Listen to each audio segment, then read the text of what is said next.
Hey everybody, welcome to the Dungeoncast. I'm Will. I'm Brian. This is the podcast where we talk about everything Dungeons and Dragons, from cold cadavers to clever cloakers, and today we're covering cloud giants. The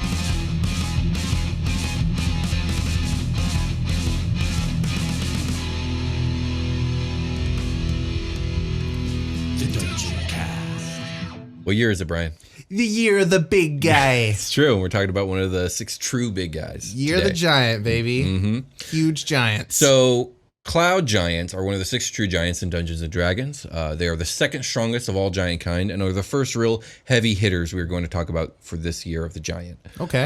In fact, due to the reclusiveness of storm giants, the only giants that rank cloud giants in the Ordning, cloud giants are often the de facto acting giant authority in any given region they dwell. Oh, wow. They're uncontested. I mean, like, their region is, like, must be the sky, right? Yeah, but I mean... So they can, like, transcend, like, so you have, like, fire giants in mountains and frost giants in, like, the land, like, these landscapes, but the clouds... Baby, they're everywhere. Yeah, exactly. Although we'll get into the fact that most of them don't actually live in clouds. Oh, fuck. Very deceiving. Some of them do. Some of them do. I'm here to learn. Okay. So this authority is one they benevolently flaunt and exercise regularly. Cloud giants are famous for many things, from their extreme wit and cleverness to their high pride and ostentatiousness, from their inherent magical prowess to their mystical homes in the clouds. Suffice to say, the cloud giants are very much unlike any other type of giant we have discussed so far on the show. Okay. Are that kind of points me in the direction, like, the giants above them do this stuff and more. Which is to say, like, storm giant? Like, Yeah, storm giants. Yeah, Storm like, giants are the only giant above them. they're like, this is you've broken the threshold of, like, what giants do at this level. Right. Okay, exactly. cool. So cloud giants are depicted as having muscular humanoid builds and handsome or beautiful, well-defined features. Their skin ranges in color from milky white tinged with blue to a light sky blue. Their hair is silvery white or brass in color, and their eyes are an iridescent blue. The typical cloud giant is 24 feet tall, so real big. A real big guy. 3 feet taller than, I think, frost giants, who are the next tallest. Okay. So, That's right, because it's fire giants are a little shorter, even though they're higher on the ordinary. Exactly, yeah. So 24 feet tall and weigh in at about 11,000 pounds. Female cloud giants can be 1 to 2 feet shorter and about 1,000 to 2,000 pounds lighter. Okay. Cloud giants dress in clothing of the finest make and materials and are often adorned with an extravagant assortment of jewelry. Part of the ordning they follow dictates that one's appearance indicates their station. The better the clothes and the finer the jewelry, the more important the wearer. Cloud giants live an average of about 400 years long. Okay, that's a pretty long time. It is, yeah. Not as long as elves. Boo-hoo. Well, yeah. Well, elves live an extraordinary fucking long time. I know, elves are so cool, right? Right. I like elves. I think I'm starting to like elves. Yeah, elves are cool. I mean, you're playing one. Yeah. So. Cloud giants are aptly named, or at least they were at one time. Few of them live literally on clouds anymore, but most do reside atop high mountains, inside or even above a near perpetual layer of cloud. Okay, so just where clouds are. Yes, indeed. A select few of those at the apex of the clan's ordning claim the last of the ancient cloud castles of ancient Astoria that still drift across the sky. Okay. No one alive can build these majestic structures any longer. The methods of their construction were lost, along with much other knowledge, when Astoria fell. Some cloud giants believe the information might yet be buried in some long-forgotten and ruined library. Rumors of its existence crop up from time to time, stirring debate and dreams of resurgent glory among the cloud giants. But definite information has proven impossible to obtain. Many cloud giants think that someday a hero will unearth this ancient secret. Until then, they must be satisfied with watching clouds drift past their mountaintop homes instead of living on top of those clouds as days of yore. So they pretty much just, like, muse about, like, when we were dope.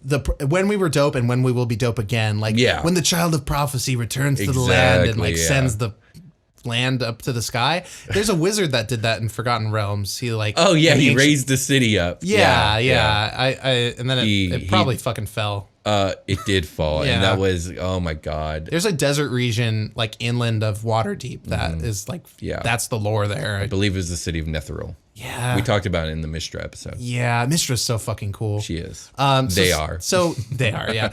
So these cloud giants, they're basically just, like, mountaintop dwellers. Kinda, yeah. And they are they're like nobility, if you will. They dress in the finest clothes, eat the finest food, and all this other stuff. We're gonna get into it. You touched on it, and it almost reminded me of, like, genies and genasi a little bit. The way like their skin is colored with the different like flavorful hair. It and, like, is. They like the finery. Fantastical. Yes, like the very much so. Like genies. And the genies like are very much, they genasi. look like nobility as well. Yeah. Cool. So this is kind of like a big genie. Not really, but kind of. A little bit. Aesthetically. Yes. Cloud giants are spread to the winds, encompassing vast areas of the world. Unlike most other types of giants who live communally in large groups of clanmates, the central unit of a cloud giant society is the family unit, usually a mated pair, their offspring, and perhaps a couple of close relatives. Okay, that's cool.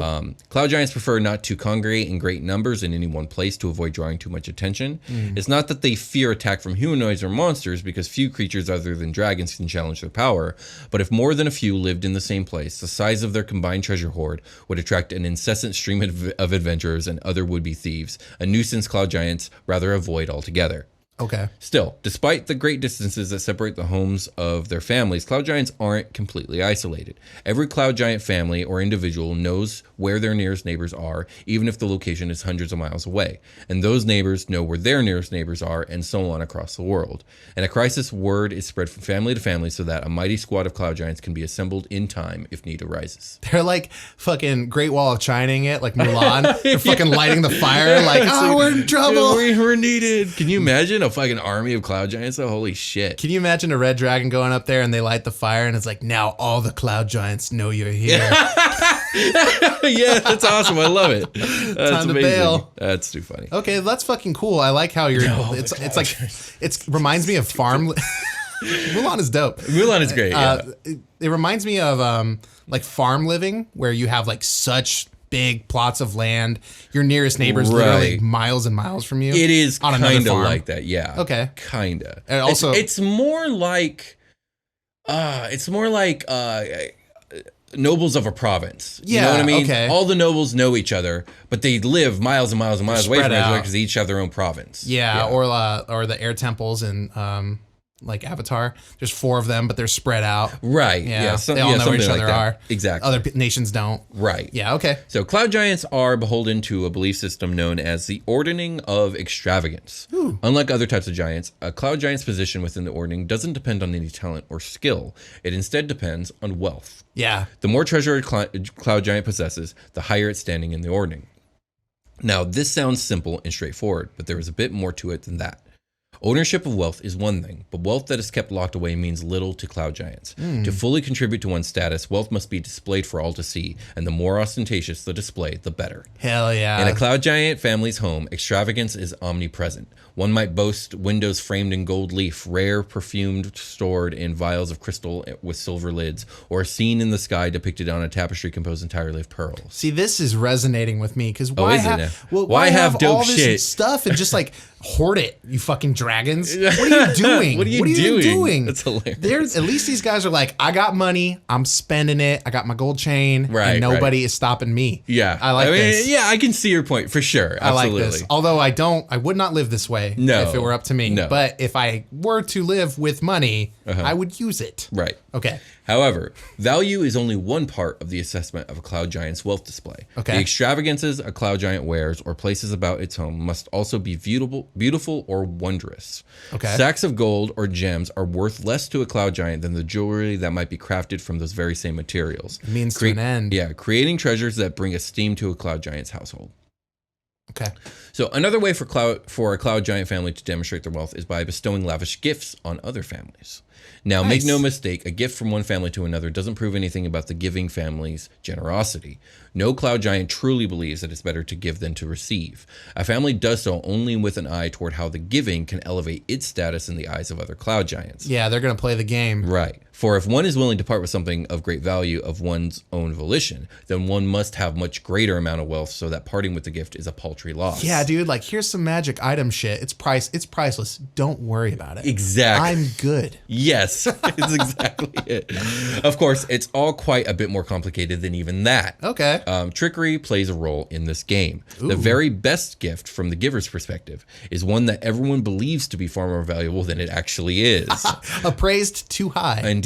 Cool. Only the giver and the receiver will ever know the gift's true value, and neither of them would ever reveal a gift is worth less than it appears to be, because to do so would reduce the status of both of them. So if I rolled into like the family reunion and was like giving the little kids like priceless like little magic rings that do like trinket stuff, like, oh, here little Jimmy Giant, here's a fucking ring of like turning your drink cold or whatever. Sure, yeah. It's like, oh, it is but a pittance to me. Yeah. And, like, make sure their fucking dad is watching when you give it to them. Exactly. Make some eye contact. They want people to see it. But at the same time, hand out magic rings like candy. It might actually be a magic ring that only works like 4 times. Yep. But no one else knows that except for the person who got it, and it runs out, and the person who gave it because it was theirs. And when little Jimmy the Giant starts complaining that his ring stops working, well, he won't complain because he doesn't want people to know that he now has a ring that sucks. Oh, you duped his ass. Yeah, that's how this game works. Because I was going to turn it. I was going to flip it on little Jimmy, who's really big probably, and be like, oh, he's too dumb to use the thing, so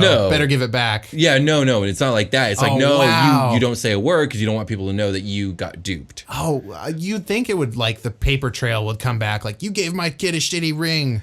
No, because well, if you did it right, you would have to do it right. But this also, I love this idea of like, actually no cloud giants are wealthy. It's all a bunch of bullshittery.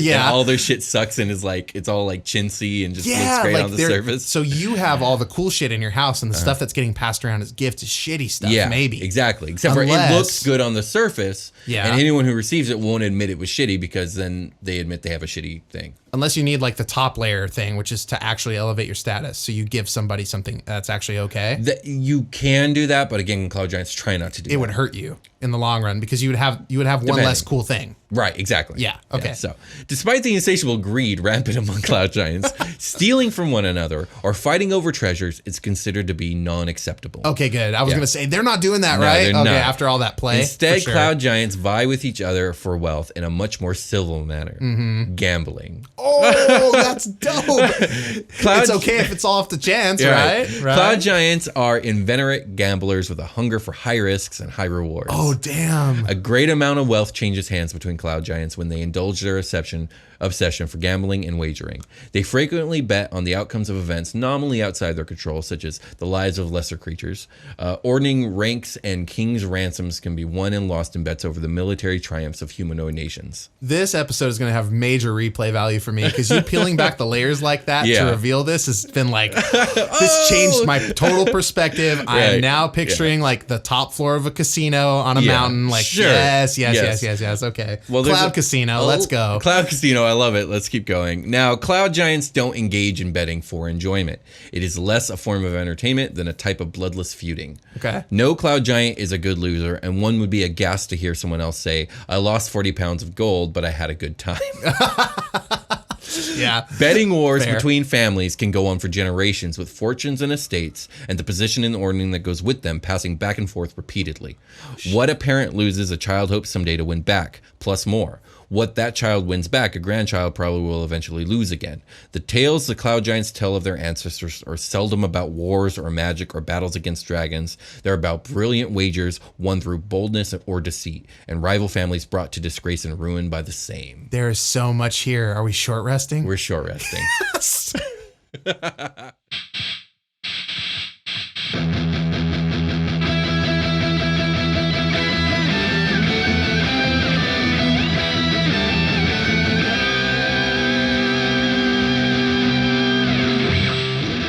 Bubble Laser is a professional freelance artist who specializes in D&D. Do you want to see your character brought to life by a crazy talented artist? How about printable custom character sheets complete with the visage of your PC, or custom tokens of your character for your virtual tabletop games? What about immortalizing your adventuring party with an epic piece of artwork? Of course you do, so go get your art commissioned by Bubble Laser. Bubble Laser is the official artist of the characters of Super Quest Saga, and Will, myself, your special guest Jake, and friend of the show Josh Freeland all play with her magnificently designed custom character sheets while we're recording. You can reach her at bubblelaser.com, Facebook, Instagram, or on Fiverr.com. Just search for Bubble Laser. That's Bubble Laser, one word, and laser's got a Z.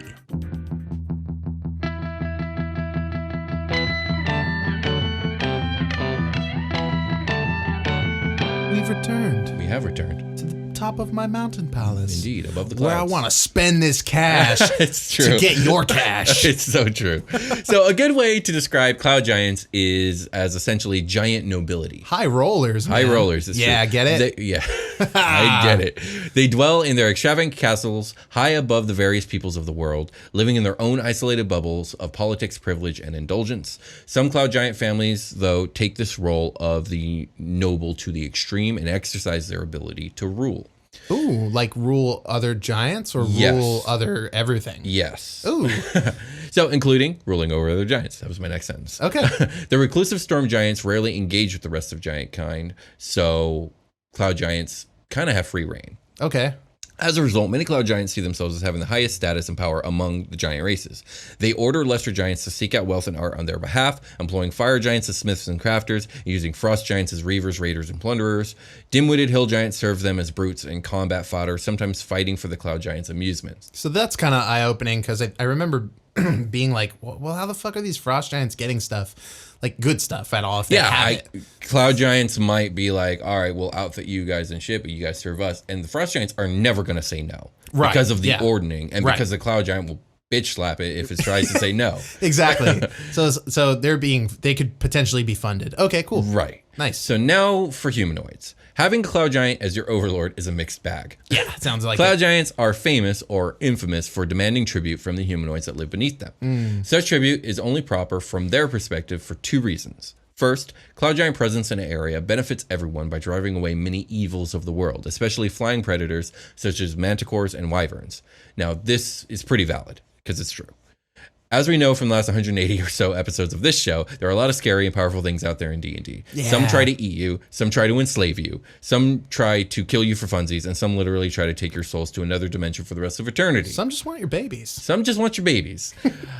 Maybe a cloud giant asking for 1/10 of your crops isn't so bad. No, yeah, I get it. They're Yeah. like, okay, I'll smash the hag and get your baby back. Yeah. If that comes to that. So that's the trade-off is like, I donate shit to you, like a tax. And you keep me and safe. you keep me safe. Which is really how nobility was theoretically Well, supposed yeah, to this work. is in modeled off many- of like, what is serfdom the right word? Yes. Yeah. Serfdom. So That is like, the right word. This is much better than a dragon ruling you, right? Because a dragon will rule you.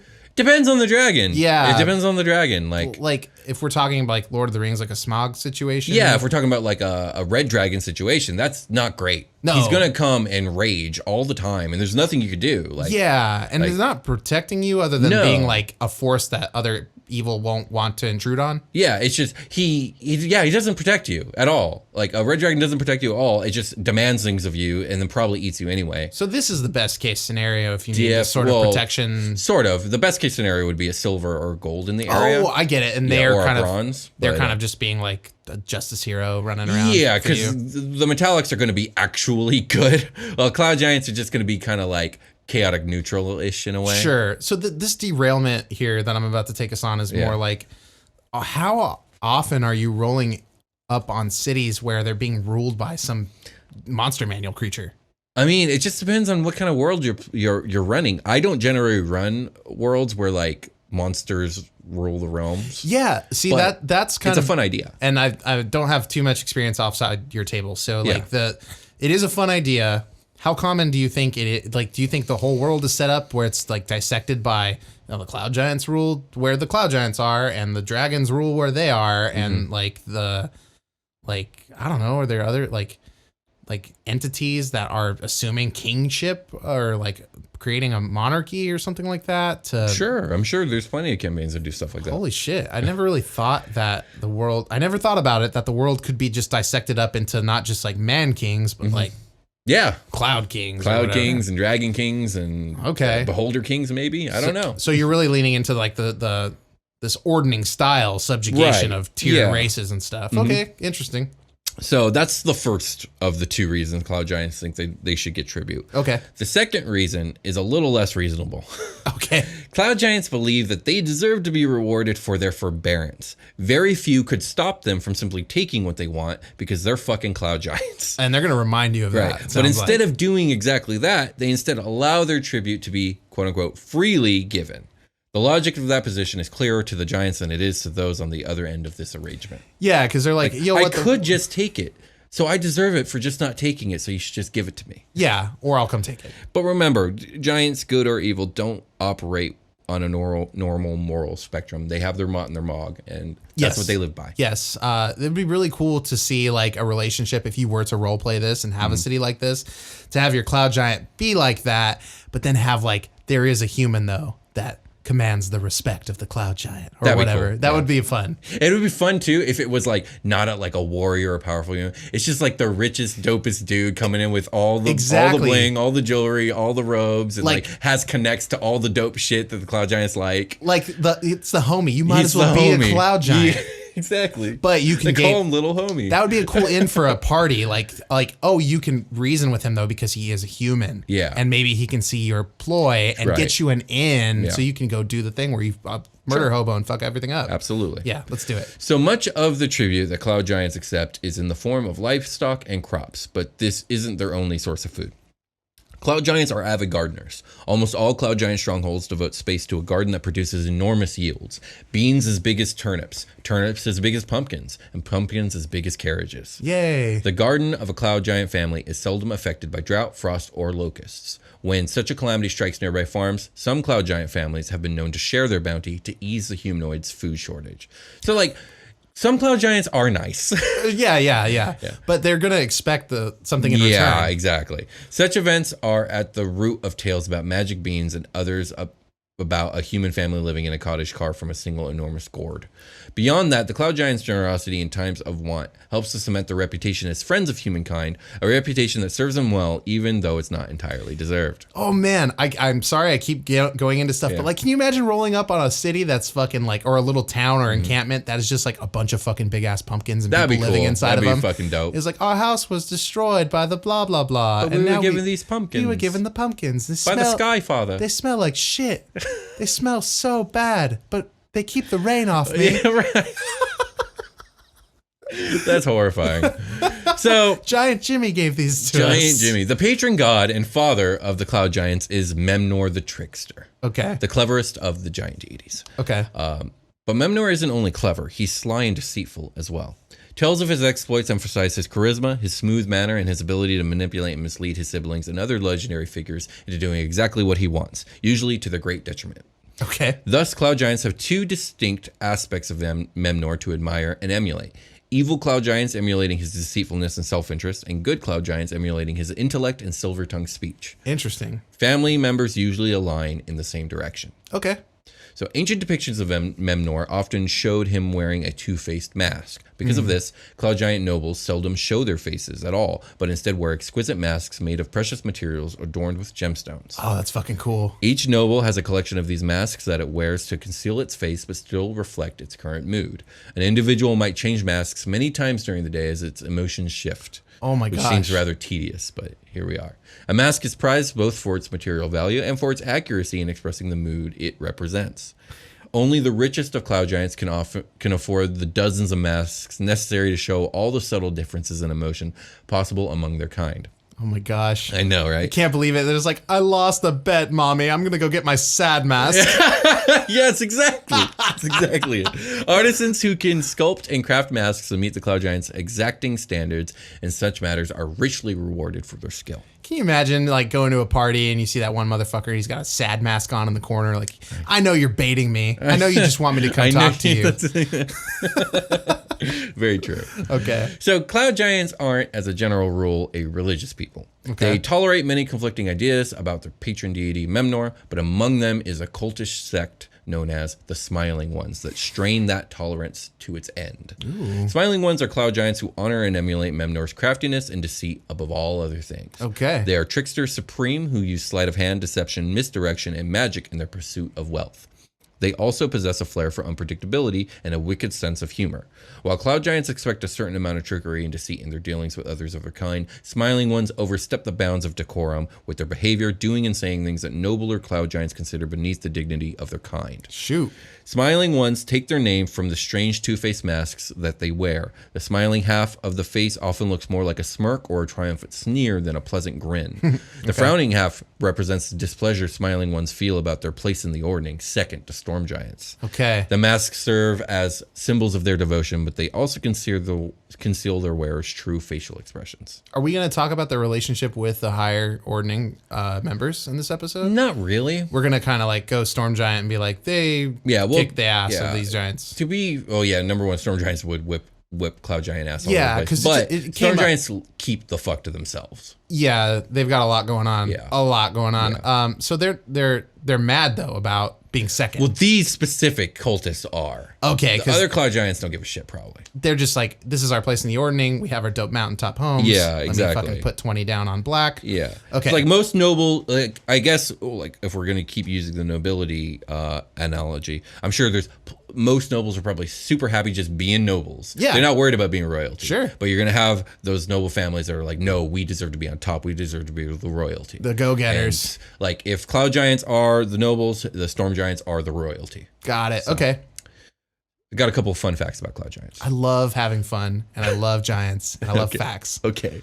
So cloud giants are naturally attuned to the magic of their airy domains and are able to turn into mist and create clouds of billowing fog. Cool. They are also generally better spellcasters than most other giants. Some cloud giants can control weather, bring storms, and steer the wind almost as well as their cousins, the storm giants. Oh man, that's cool. Mm-hmm. Man, I'm getting so many good ideas for roleplay in this episode. That's good. I'm glad. Like when the cloud giant is like supposed to be home, but he gets caught by the mistress like gambling or whatever, right. And he's like, "Oh shit!" and he just fucking turns into a cloud. That's cool. I love Goes that. to the wall. That's fun. So, second fun fact, as humanoid nobles keep an eyrie for hunting hawks, so do cloud giants keep griffins, peritons, and wyverns as their own flying beasts of prey. Whoa. Such creatures also patrol the cloud giants' gardens by night, along with trained predators such as owlbears and lions. Any sort of creature might be found in a cloud giant menagerie, with rare specimens treated more as status symbols than as companions. Damn, they got a little zoo. They do. They got a zoo, they got a menagerie. Oh, the menagerie is a zoo, but they have an arboretum with the garden. They're riding two griffins like rollerblades. Yeah, sure. Why not? Fuck it. Any questions about cloud giants? I just keep coming up with cool roleplay ideas. Like, what happens when all their beasts get out and they don't give a shit and they go like, I mean, they would give a shit. They were like, my beasts. Oh shoot, my I beasts. need them. My zoo. Oh no, stop eating all the people. Yeah, I need them. Yeah, but for them. Exactly. I have 2 stat blocks for you to read over there. Cloud giant and smiling one. Oh, cool. Yeah, so the smiling one is the super giant. Yep. Oh, cool. Oh wow, they're fucking scary. Cloud giants are scary. Yes, cloud giants. Even the good scary. ones. Yes. Okay. Go for it. Cloud giant, huge giant. I read the thing. Mm-hmm. They are 50% neutral good and 50% neutral evil. This is cool. This is a great way to kind of put neutral into like a picture way. This is the way I kind of think about it, is like super like into yourself. Right. Okay, so armor class is 14 natty armor. Hit points, that's good, 200. Not bad. Meaty boys. Speed is 40 feet. There's no flying speed, but they can turn into clouds apparently. So strength is +8, that's a 27. Dex is 10, con 22, intelligence 12, wisdom 16, and charisma 16. The saving throws, con +10, wisdom +7, and charisma +7. That all tracks. Good stuff. I love D&D. Skills, insight +7, perception +7. Nice. Insight is a very good skill for somebody like this. Yes. Senses, passive perception 17. Cool, because you're wise as fuck. Okay. Languages, common and giant. You would think there'd be more there. I mean, this again is just like a standard block. You could just add what you want. True, because like people, a status symbol might be like knowing more. Maybe, I don't know. Not really, but I'm like, sure some are more well-read than others. Just like knowing humans, about your stuff. Like, there are some humans that know 9 languages and plenty that only know 1 or 2. Fair. So we got keen smell. The giant has advantage on wisdom perception checks that rely on smell. Innate spellcasting. The giant's innate spellcasting ability is charisma. It can innately cast the following spells, requiring no material component. What are material components? Just kidding. At will, detect magic, fog, cloud, and light. Cool. 3 times a day, they can do Featherfall, Fly, Misty Step, Telekinesis. I love the Fly spell. Very cool. Once a day, they can control weather or make a gaseous form. Imagine just this 24-foot tall cloud giant just soaring through the air. Or vanishing and appearing. All of that stuff is fucking cool. So multi-attack. The giant makes 2 Morningstar attacks. Morningstar is that big fucking...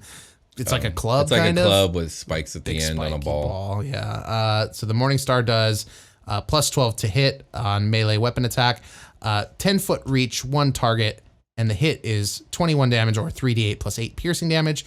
Here it is, rock. Yeah, even they throw rocks. Which can be subbed for giant pumpkin. Ranged I wonder if a cloud giant rock is like gilded or like they jewel only embedded. throw the finest rocks. I can see that. They're throwing like, a status symbol. We're throwing fine precious gems as our rocks. Yeah. Here's a bunch of emerald I don't need. Watch me crush this baddie with it. Right. I could definitely see that. Oh man, did you see Gertrude kill that guy with that fucking emerald? I don't even have that much emerald in my whole stockpile. Holy shit. Exactly. And she just like killed that guy with it. Okay. She didn't even go back for it. Fucking Gertrude, dude, you're ruthless. And you have a lot of emerald, dude. Where'd you get it all? That's too funny. I'll bet you all my gold for all your emeralds. Anyway, so the ranged weapon attack is plus 12 to hit, 60 to 240 foot range with 1 target. The hit does 30 or 4d10 plus 8 bludgeoning damage. There we go. So let's get into The smiling one. Cloud giant, smiling one, huge giant, cloud giant, chaotic neutral. Just straight up chaotic neutral. All right, so the hit points 262. What's that? That's an extra 62 on top of the last one with same movement speed of 40 feet. 26 strength, 12 dex, 22 con, 15 intelligence, 16 wisdom, 17 charisma, plus 10 to con saving throws, plus 6 to intelligence saving throws, and plus 7 to charisma. Deception plus 11, insight plus 7, perception plus 7, sleight of hand plus 9. That's pretty cool. Senses, the passive perception is still 17. They know common and giant, and their challenge rating 11. The innate spell casting. The giant's innate spell casting ability is charisma, spell save DC 15. It can innately cast the following spells requiring no material components: detect magic, fog, cloud, light. 3 a day is feather, fall, fly, misty step, telekinesis, and 1 a day control weather and gaseous form. It's the same. Spellcasting is the giant is a 5th level spellcaster. Wow. Its spellcasting ability is charisma, spell save DC 15, plus 7 to hit with the spell attacks.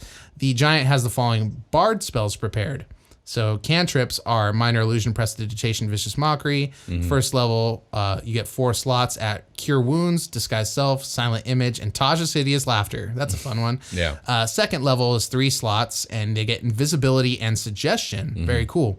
Third level, they get 2 of those, and they have major image and tongues. So while regular cloud giants were specializing in more elemental magic, these ones are specializing in deceitful illusion trickery magic. Yes, barding it out, stealing, pickpocketing your shit. Yep. Do you think they would resort to pickpocketing with a sleight of hand like that? Definitely, and that's again what I said. The cloud giants, like, it's not acceptable to steal from each other. Right, But these ones will because they're fucking aberrants. Okay, next is the multi-attack. The giant makes 2 attacks with the Morning Star.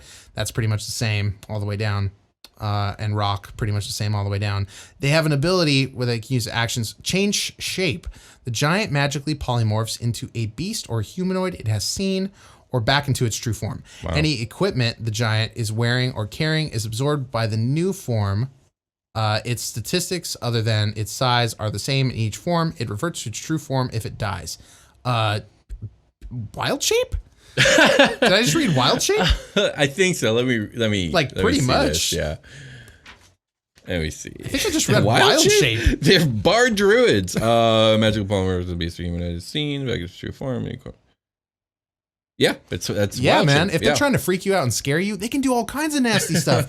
These are horrifying, scary cloud giants, weapons of dungeon masters that want to fuck your shit so hard. Yeah, I could just see, like, I don't know why I'm picturing like a male-female pair of smiling ones with their masks on and like just like coming at the party as if they're benevolent, but like slowly, like you realize that they're really deceitful, and now you're in a bad situation because you got 2 cloud giants and you're in an enclosed room. If you don't do what they say, they can do this shit to you. They can become the griffins that they keep in cap. They can become owlbears and eat your toes. Can you imagine them all like misty stepping around you, or like one of them becomes a cloud while the other one's like taking your wallet? Yeah, I can definitely see that. Cool. So I think we've covered cloud giants, unless you have any other questions about them. I don't. This is pretty fucking cool. So these guys, I guess I do. The smiling ones, they're the top. They're the top tier, right? They're like, well, okay. This is one of the things that kind of bugs me about like this episode of You're the Big Guy, because all the other giants up to this point that we've covered who have like this alternate, like more powerful version. Yeah, they're like the aberrant. It's usually some sort of like magical or divine thing going on to make the giant more powerful than itself. This is just a giant that has no scruples. Well, I feel like it's more than that because of the stat block. Like, that's what I mean. Like, did they lean into that, and the god has like granted them more power? There's nothing that hints in the lore that the says god that is doing that, and they're not doing divine spells. They're doing bard spells. I don't get why they've become so much more powerful. I guess just because like they've abandoned any pretense to civility in a way. So they're willing to do more than a regular cloud giant would do. I would say that's just the first step though. Yeah. Because what happens next? Are there like forbidden scrolls where you learn this magic? Did you like pray and receive that power, or like did you just get it because you took off that limiter and now you're good at like doing sleight of hand because you're willing to steal now? Yeah, that's what I mean. It just seems like they're more willing to do bad stuff, so they're more powerful because of it. Maybe it's more like a demonic thing where like if you unhinge yourself, like you get tricked into that, you get more powerful in a way. But again, like there's nothing in the lore that states that. Yeah. And that's the thing, is all the other ones so far, there is an inherent reason that form of giant is more powerful. Right. Like, and like with this one, it's just like hungry, and then God came and said, you're even more hungry now. Exactly. Yes. You're hungry forever. Or, the fire giant dreadnoughts, like those are like the creme de la creme, most buff of the fire giants, and they then get special training to be dreadnoughts. You know what I mean? Yes. There's always some factor. With this one, there really isn't one that I could find, but it's still cool. I still like it. You can always be like, well, they're sneaky as fuck, so the lore is secret. Sure, I guess. There you go. Yeah, you can do all kinds of stuff like that, but you can come up with it. I mean, you have to. It's your game. Scary monster. That being said, let's get ready for a long rest. Let's do that. Hey everybody, be sure to check out Super Quest Saga, a future fantasy 5th edition D&D actual play podcast homebrewed and dungeon mastered by yours truly, me, and set in space. And I play in it, along with your special guest Jake and friend of the show, Josh Freeland. You can find it on YouTube, iTunes, or anywhere else you can get your podcasts. Super Quest Saga! I've got my house slippers on, William. They're pink and fuzzy. Do you know, this might seem strange, but do you know what I like to drink before bed? What do you like to drink before bed? Delicious dark roast, William. A delicious dark roast. Yeah. Do you know where to get a delicious dark roast? I do. I do know where to get the Adventurers Coffee Company has sent us a bag of coffee. Yes, we tried it. We loved it. Very, very good. Very robust flavor, and the fragrant smell of it when I opened the package. You weren't there for that part. Potent. It was potent. Yes. It still smells. I have a little bit left. I plan on drinking it soon. My wife is into it. She drank a bunch. Yeah, she's about it. But basically, guys, we're doing this long rest is sponsored by Adventurers Coffee Company. Indeed. They're like a D&D centric team of people that want to give you coffee. I've got their website up. They've got like Fair Maiden coffee, Base Camp, the Dungeons and Dark Roast. Ooh. Oh, this one's cool. Being to the Future, and it's got like a DeLorean on it. That's pretty cool. But basically, go to their website, check it out. You can get 10% off of a bag of coffee right now by using promo code Dungeoncast. All one word, Dungeoncast. Go to their website. Put the link in the description. Yeah, there's a link in the description below. We're going to be promoting them on social media, and you're probably going to hear about it a few more times. We're basically just going to tell you, like, go get some coffee. Use promo stay code awake Dungeoncast. during your D&D sessions. And you can get 10% off. Or stay up late while you're prepping your D&D sessions. Staying up late, like I'm about to, and do my prep for Flashbang and the Surgeon. There we go. Yeah, and basically, my caffeine needs have been stripped back for my health, but I've been hitting the Dungeons and Dark Roast. I've been hitting the Adventures Coffee Company, and it's a good time. Yeah. So you guys should really go check it out. Indeed. Do we have anything else for our long rest? We have 1 week left of the contest where we're giving away 3 copies of the D&D Essentials Kit. That's right. And if you are looking to win one of those 3 copies, all you have to do is go on Twitter, tweet a link to one of our episodes or a playlist or just the show in general with the hashtag Dungeoncast. That'll enter you in the contest.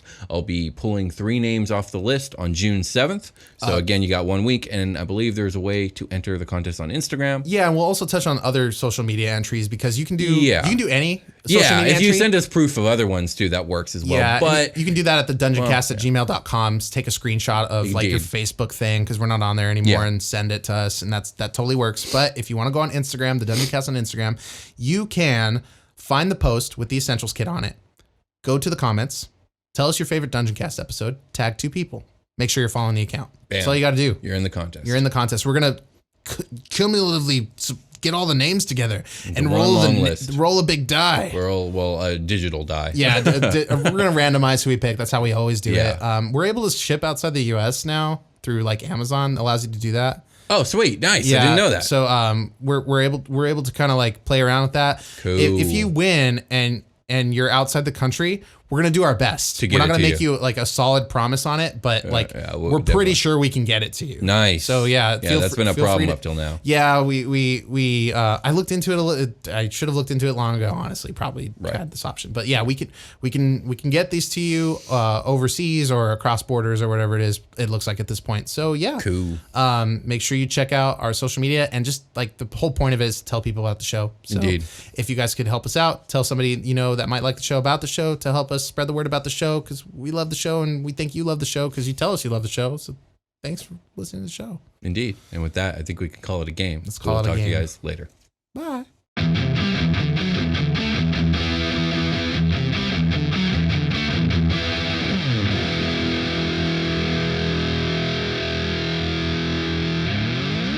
The Dungeoncast.